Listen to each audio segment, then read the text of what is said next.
আসসালামু আলাইকুম। আশা করি সবাই ভালো আছেন। আজকে কাজের ভিডিও নিয়ে চলে আসলাম, কি কাজ করতেছি। তো সবাই ভিডিওতে চোখ রাখবেন, দেখাচ্ছি। তো আজকে কিচেন ঘরের বেসিং এর স্ল্যাবগুলো জমাচ্ছি। এখানে হবে বেসিং, এটা বেসিং এর বক্স, সিঙ্গেল বেসিং। এটা হবে তাক, পাশে রান্না করার ছোলা বসবে, জানালা।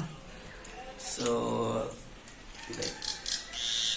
রড দিয়েছি 7 ইঞ্চি পরপর, সব 300 রড।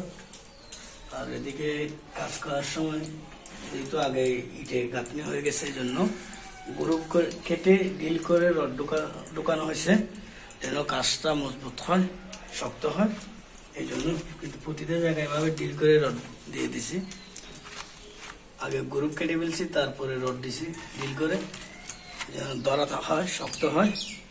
এই জন্য তো প্রথমে জয়েন্টের পানি দিয়ে ভিজে দিছি, তারপরে গুলা দিচ্ছি।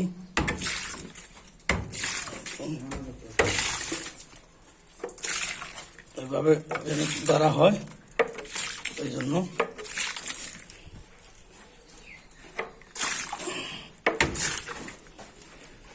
এপাশেও এভাবে কিন্তু গোলা দিলে একটু শক্ত হয়, ধরাটা মজবুত হয়। এই জন্য দিয়ে দিচ্ছি, কোনো ইটের উপরও দিয়ে দিচ্ছি।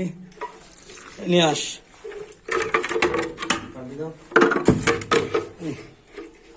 এখন ডালাই শুরু করব।